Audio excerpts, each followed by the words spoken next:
This podcast was recorded on the land of the Gadigal people of the Eora Nation. Hello and welcome to The Real Story with Joe Hildebrand. I'm Joe Hildebrand and this is the real story behind why the Prime Minister has suddenly picked a fight with the gays. How did this happen? He loves the gays love him, and now they're all fighting with each other. This is terrible. It's particularly terrible because my wife is working for the gays and now she's going after Albo, the two people I love the most. Don't fight, Mummy and Daddy. Plus, what is going on with Newspoll? The Albanese government has taken another kind of dive, but maybe it's okay. But the good news is that Dutton is also diving, so it's a bit of a pox on both your houses. We'll find out what's going on there and whose fault it is. I know whose fault the government says it is. Plus, the ghost ship that's been haunting the Australian coastline. It's as dodgy as it gets. It's full of colourful kind of identities, peddling colourful kind of wares, but there's nothing the Australian authorities can do about it. Why? Plus, we take a trip down memory lane to a pub that is full of colourful identities, cops and criminals, and a bloke that has had a beer with just about all of them. All that and more coming right up.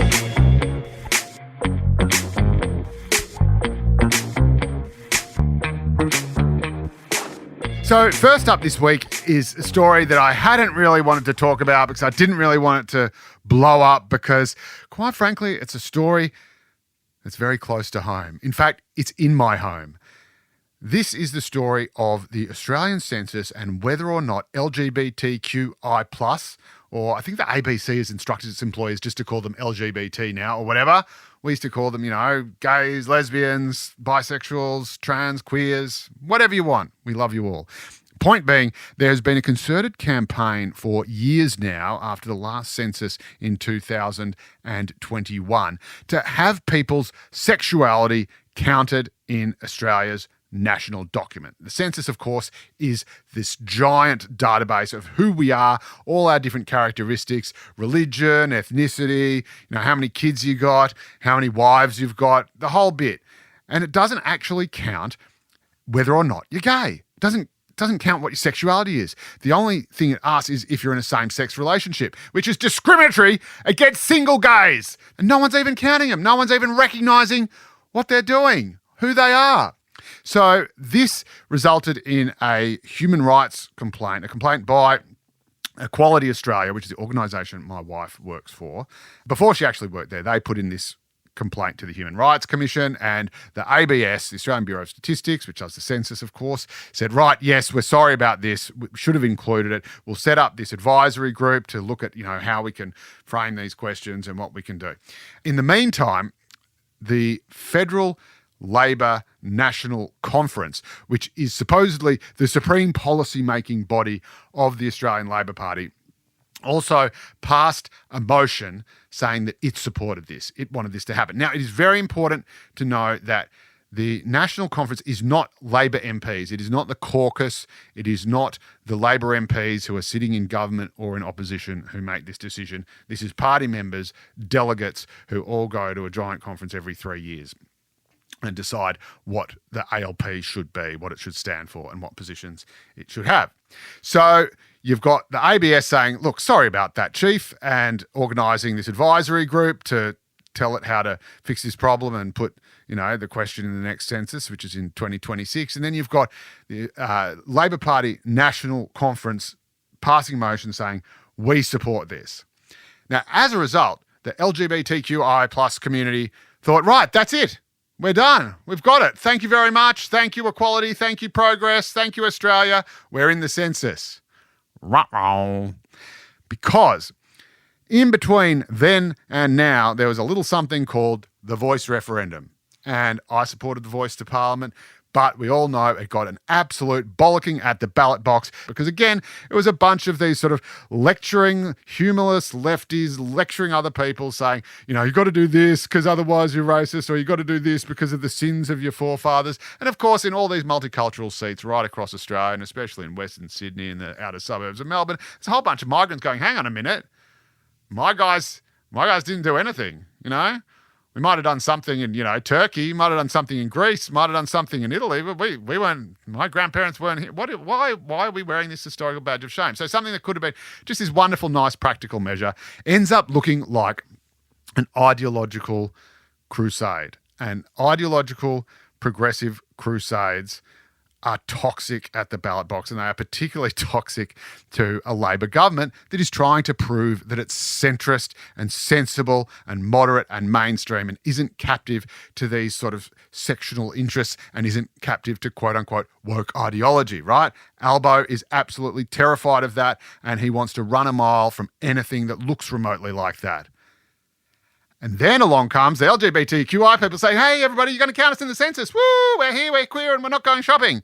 And Albo goes, oh, look, guys, just maybe not the right time. Not quite the right, does it have to be before the election, Couldn't we just get the little election out of the way? Not sure if you're aware of this, but we're kind of on a hiding to nothing as it is.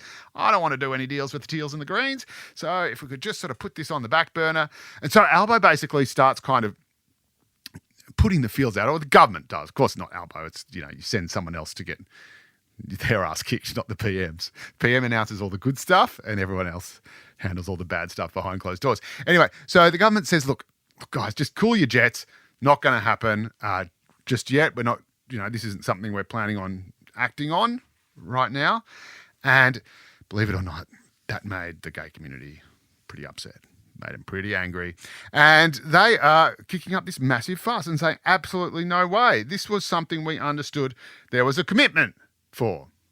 And this introduces another element, which is the ALP National Conference. Your supreme policy-making body of the Australian Labor Party said that this was your policy. What they didn't understand was that ignoring the ALP conference is a time-honoured tradition for the entire country to some extent, but particularly so for the Australian Labor Party. Everyone knows that everyone goes to the Labor conference, a whole bunch of motions get passed and people try to kind of water them down a bit and try to vet them. Check out the motion on Palestine. That was a doozy. Didn't that go down well? Anyway, so they pass all these motions. They're often sort of way to the left of where a Labor government needs to be. And so the government says, thank you very much. Yes, we'll take that on board. Take that on us. Thank you very much. Oh, that's great. Yes, we'll get on to, yes, we'll action that as a matter of priority in our 6th term of government. And so the Labor Party government didn't feel like it was a done deal at all. The Labor Party in power has been ignoring Labor Party conferences, just like the state Labor Party in New South Wales or anywhere else ignores its state conferences all the time, whenever it feels like it. It doesn't matter. And they've got the party office on side and they can just quieten everybody down and that's all cool. So Albo again figures, I can just, it's not a big deal. We never made a hard and fast commitment. Nothing's in writing. The government never said it was going to do it. So we'll just, put it on the back burner. And again, turns out people really get upset about this stuff. So they're jumping up and down. They're very, very angry. And so Albo does what Albo always does, is he cuts a deal. He says, right, okay, fair enough. Yep, you got me. I'll count the LG and Bs, but not the TQI pluses. So he says, all right, sexuality, that can be on the census, but we're not going to do all the trans stuff. And my wife, obviously, and Equality Australia, the organisation, says, look, thank you very much. We appreciate that, but we'd also like you to do all the other stuff because they need to be counted as well. And then, of course, the trans community, or the trans activists at least, say, hang on a minute, how dare you say thank you very much or welcome what they're doing for the LGB people when they're leaving out us? How dare you be happy about anything? And so even Albo's attempt to sort of reach a compromise on this hasn't quite worked because, of course, all these people aren't it's not like he's saying to all the LGBTQI plus community, we'll give you half of what you want. He's saying, we'll give half of you what you want, but the other half don't get anything. So anyway, so they're all upset and the whole thing's going on. And of course, Albo hasn't wanted to talk about any of this because he's just wanted to talk about cost of living because he knows that cost of living is the most important thing for the vast majority of Australians, because that doesn't really matter when there is a minority of Australians for who there is something that is more important than anything else. It's a little bit like the gun lobby in the US. The vast majority of people in the US actually want more gun restrictions. They actually think that, having free guns for everybody is crazy, don't even own guns. But the ones who do own guns and do like holding their guns and do like using their guns care about guns more than absolutely anything else, and they will do anything to get a candidate who supports them elected and get rid of a candidate that doesn't support them unelected. So if you have an issue that is just super, super, super hyper important, it doesn't matter if it's hyper important to just a really small number of people, because those people will basically fight to the death to get that issue up and to put it on the national agenda. And that is exactly what is happening to Albo.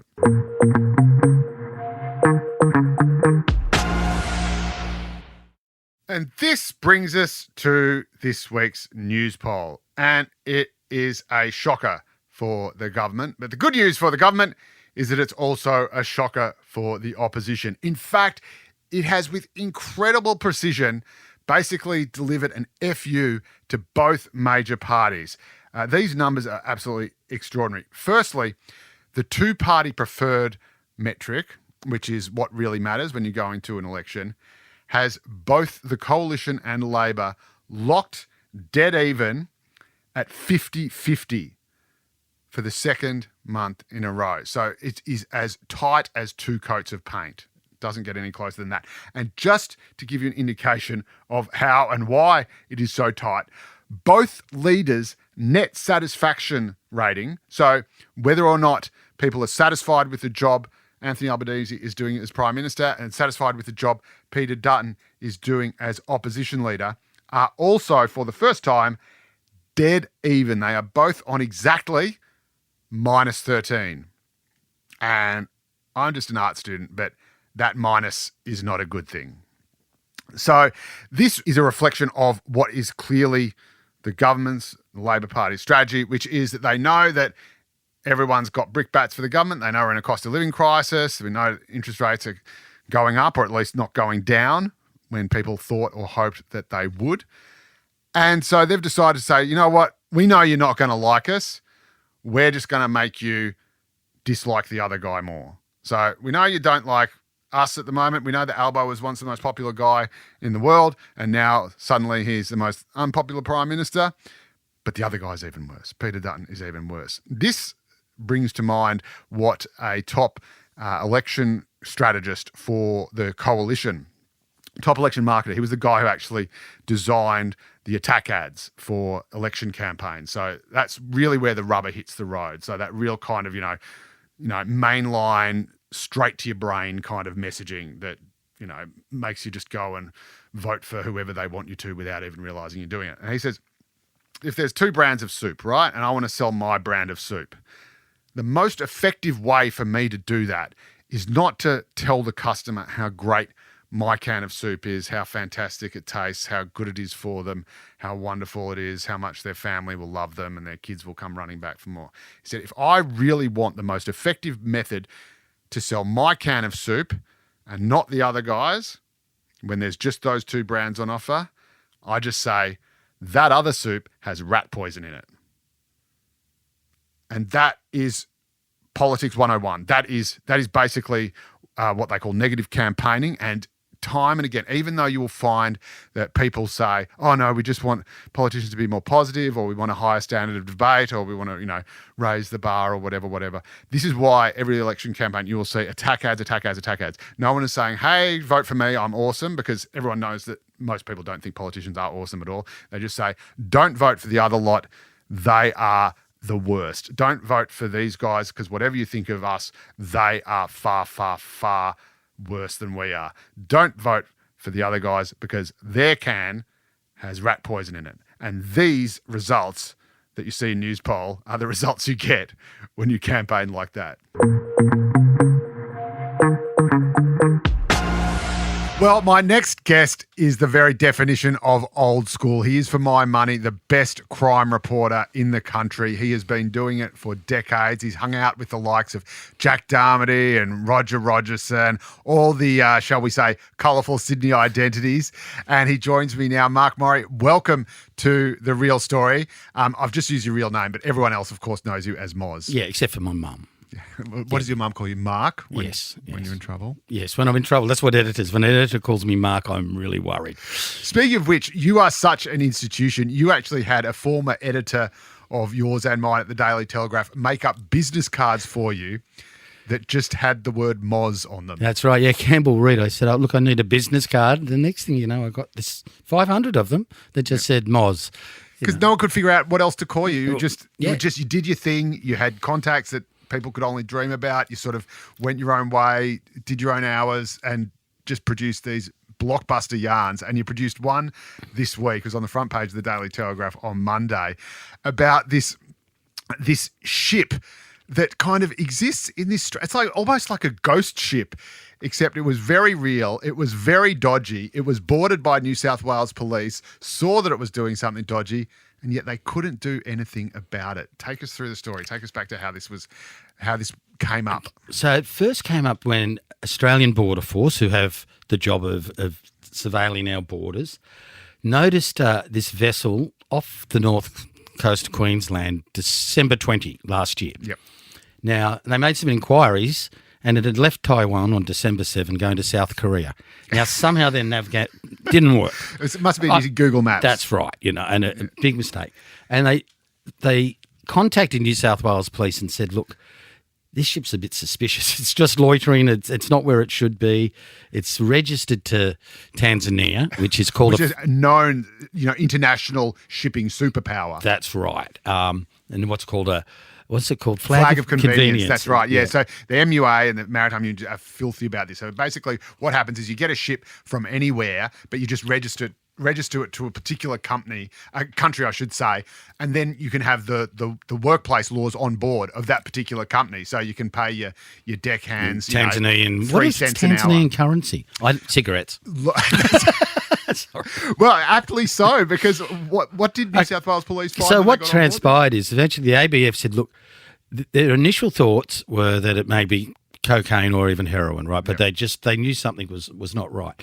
So after Sydney partied New Year's Eve, the boys from New South Wales Maritime Command got on the Nemesis, which is our flagship. They went off just south of Newcastle with ABF, Australian Border Force officers, and they boarded this rickety thing. Apparently it was barely seaworthy. Right. But on board they found what the first time I was told was nearly 2 ton. I've now established it was over 2 ton of illegal of tobacco and cigarettes. And obviously, New South Wales Police aren't saying anything publicly, but their first inclination would have been bring it into port.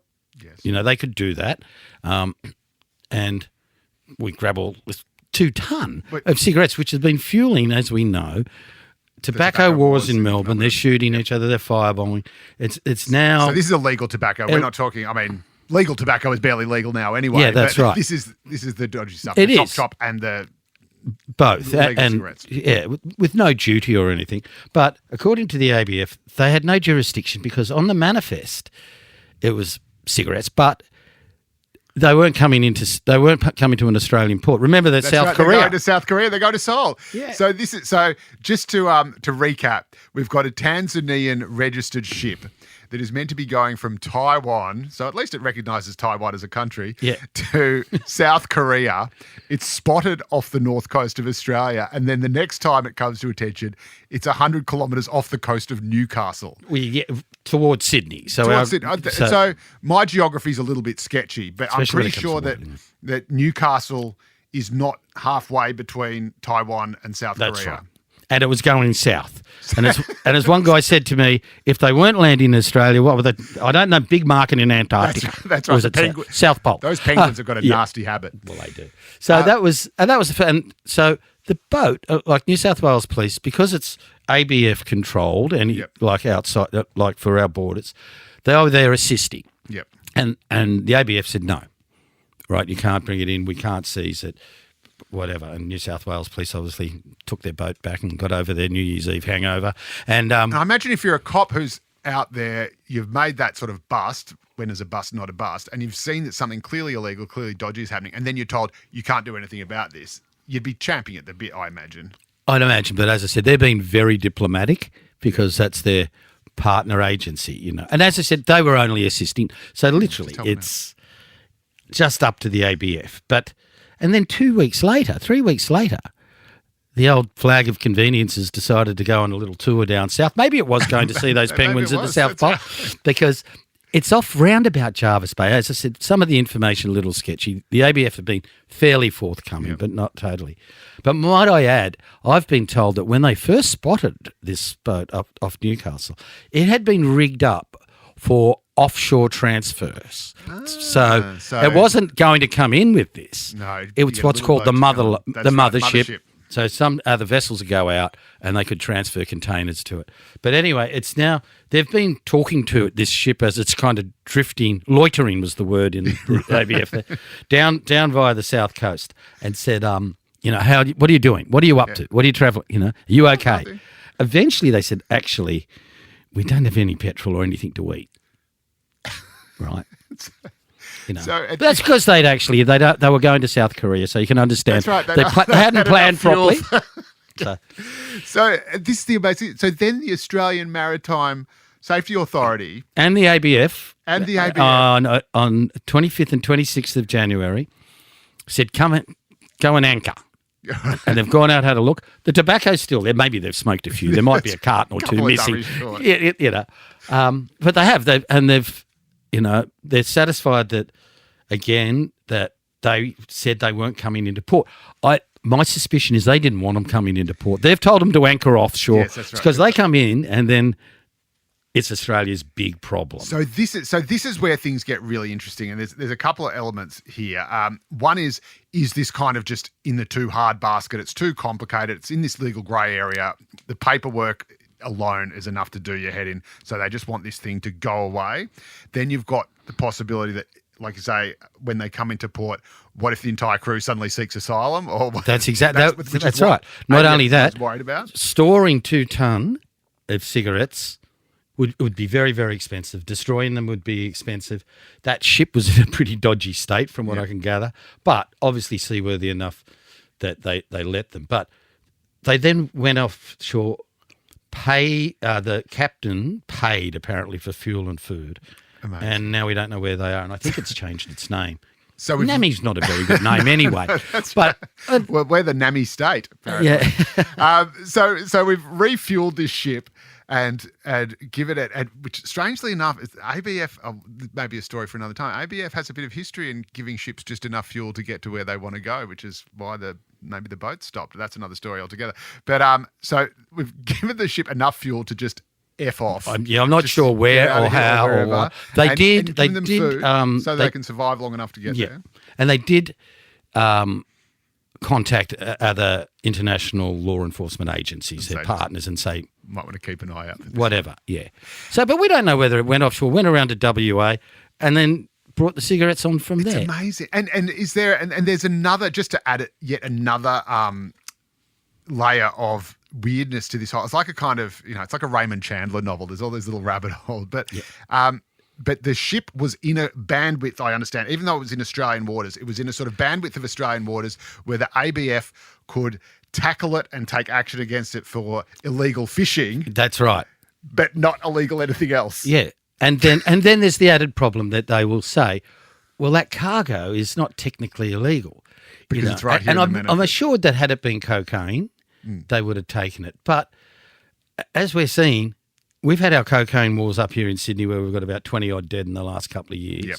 But down in Melbourne, you've got at least 1 dead and you've got about 90 tobacco shops firebombed and shopping centres, who've been badly. And it is coming to Sydney. Now, our guys have done a great job. They've done audits and they've put all sorts of things in place. But it's just there has been a number of firebombings of tobacco shops in New South Wales. And this is a war over who gets to supply There's so much money. Corner shops. And this is not the big franchises, but often just the little corner shops. It's a big problem because it's I was talking to a guy who told me, and this guy may or may not work on the other side of the law, but he was saying that he knew a guy that made $7 million in 1 week from a container load, $7 million profit.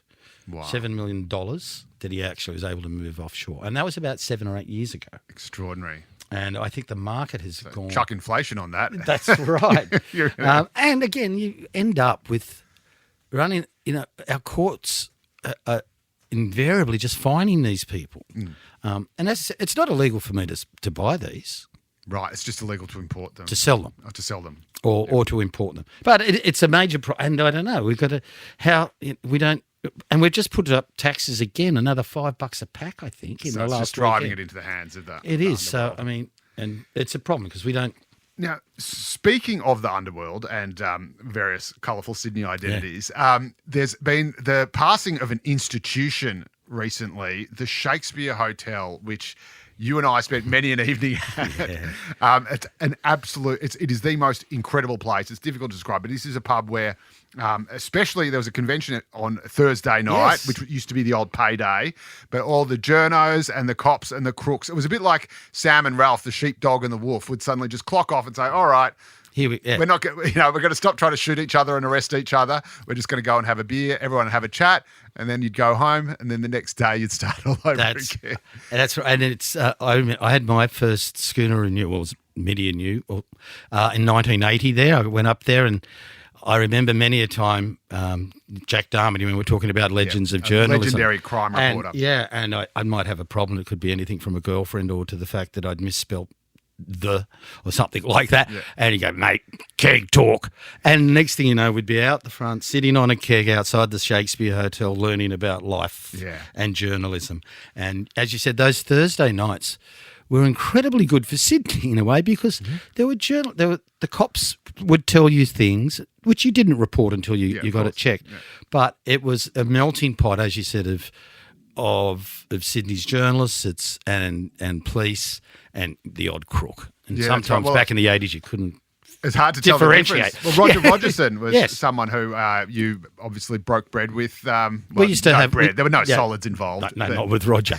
And Roger, I'd have a few beers with Rogerson up there, but it was also a wonderful character. I remember Dick Hughes, a famous journo, but also a great jazz player, and his daughter was with Machine Gun Fellatio. There you go. And they used to play there on a Sunday after. He'd be playing piano, drinking schooners, and she'd be belting out these songs that, it was a wonderful place owned by the Hargraves family, Margaret Hargraves, since 1975. So it's a tradition. And very, very happily, and I just love the joint. I haven't darkened its doorstep for a while, but I used to go there all the time and learn just about everything I know about journalism. I never went to... There's a few things you forgot about journalism that you learnt there as well. I killed all the brain cells I didn't need and kept all the ones I did, but you're just learning at the feet of just these absolute legends. And it was always kind of something going on, wasn't there? And Margaret, that's right. Well, it was actually, there was shot at once. There was one Sunday night, someone came and put a bullet there. And the other great thing about it, it didn't renovate. Yes. Ever. That carpet's still the same. That's exactly right, which is why it's difficult to pull your feet off. That's exactly right. Really. It is so uniquely, it was so uniquely Sydney, still run. And Margaret was pulling beers there, for a long, long time. There was Nora, who was the barmaid, who would probably, I think she worked there 30 odd years. Yeah. It was an institution, and the new owners will see what's going to happen as long as they leave the carpet. Well, they have to, and happily, the new owners have said they understand they're not going to renovate it or do anything stupid. They're going to keep it as it is. But a few people said that, in fact, by rights, the shaky should have been handed down to you. I mean, you kept it afloat for the best part of half a century. I think there was a lot of other people, like Jack Darmody actually lived upstairs for a while. There's other reporters like Stephen Gibbs that could be seen there drinking schooners of Reshes. Yeah, but there were those characters, and there was one, there's so many stories, but there was one I remember, and I think it was a little guy called Giuliani. We thought he was an Italian drug dealer. Right. Until one of those famous Thursdays. Yep. And I was there with an old mate from the drug squad, and I knew this guy. And I said, you know him, don't you? And he said, yeah. He said, yeah, his name's Ronnie Bastini and he's Romanian. But he convinced everybody he was an Italian gangster. But there was one time when Gibbsy said, hey, mate, and he looked down at his ankle, he said, your shooter's showing. He'd put his feet up on one of those little bits and his gun was showing. Anyway, and that was just many. At least you felt very safe. Yeah, that's right. Moz Morri, who absolutely everyone in the world knows as Moz, thank you so much for joining us on The Real Story. Thanks, Joe.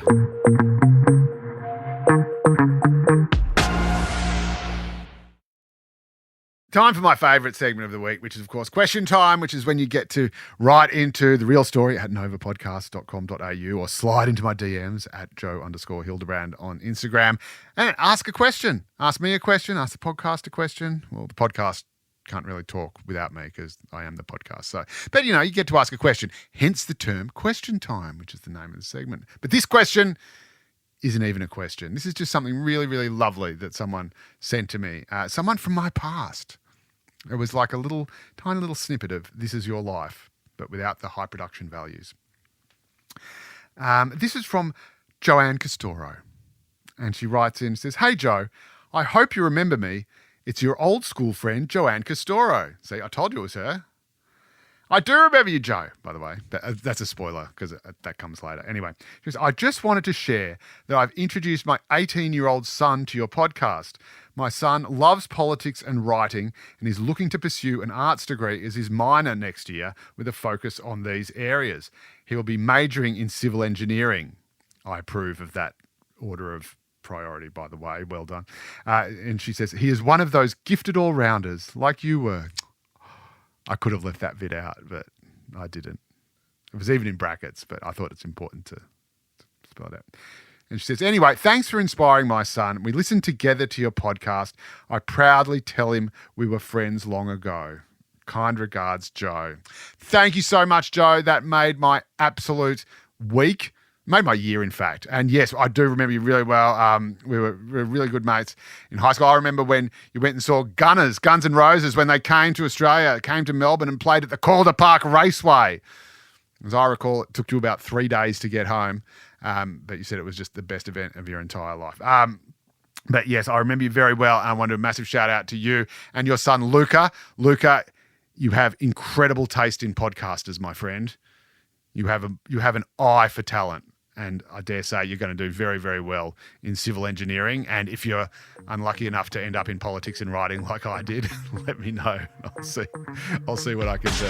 That's all we have time for this week. As I said, if you'd like to get in touch with us, just email therealstory@novapodcast.com.au. You can get me on Instagram, as Joe did, at Joe_Hildebrand. And of course, if you like what you hear, or even if you don't like what you hear, I don't care. Just leave a 5-star review and say how much you liked what you hear. No one knows that you're lying, except for God, and you probably don't believe in him anyway. But of course, if you are a good God-fearing soul, you can catch my columns in the Daily Telegraph on Monday and Saturdays. And of course, you can listen to the good word of the Lord right here every week on The Real Story. Catch you next week.